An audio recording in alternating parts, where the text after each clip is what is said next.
لبيك اللهم لبيك لبيك لا شريك لك لبيك إن الحمد والنعمة.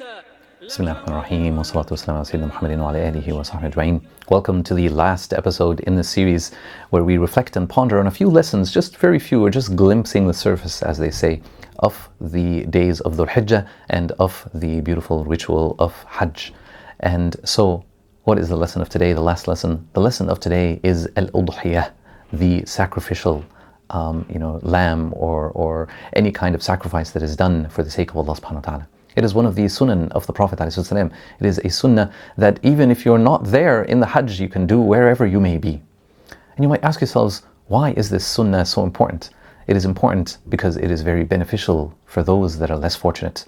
It teaches us that maybe, alhamdulillah, privileged and blessed by Allah subhanahu wa ta'ala to use these blessings and use that privilege to serve those that are less fortunate, to alleviate their ailments, to alleviate their difficulties, to make sure that they actually are being provided for and taken care of. SubhanAllah, there was interestingly a bit of a discussion online, a complaint that during this time of the year so many animals are sacrificed, so much death is happening. But subhanAllah, these deaths are not happening in vain. It isn't a hunt that is done for a sport. It isn't done simply for an adrenaline rush as some hunters enjoy hunting in different places of the world. No, this is not the case here. This is something that is done for the benefit of human beings, the most prized of Allah subhanahu wa ta'ala's creation, to alleviate their suffering, to ensure that they are taken care of. And this is a wonderful, wonderful lesson, subhanAllah, from the Hajj and from this time, that we learn to take care of the less fortunate,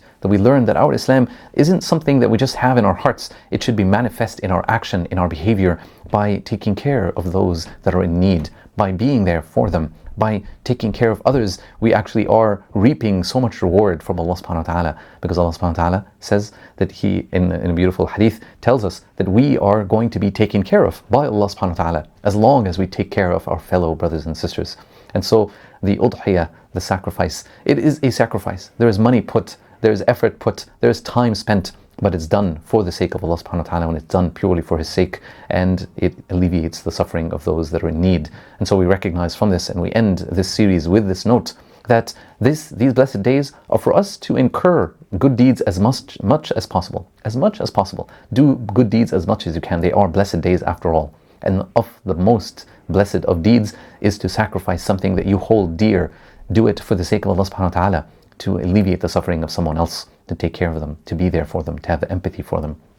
We ask Allah subhanahu wa ta'ala to enable us among those that listen and benefit from any lessons as much as possible. We ask Allah subhanahu wa ta'ala to enable us to be amongst the righteous, those that adopt these lessons in our lives. We ask Allah subhanahu wa ta'ala to enable this effort to be in the scale of those that made it possible. And anything good I said is from Allah alone. Any mistakes on my own. Jazakumullah khair. Barakallahu feekum. Wassalamu alaikum wa rahmatullahi wa barakatuh. Wa kullu aam wa antum khair.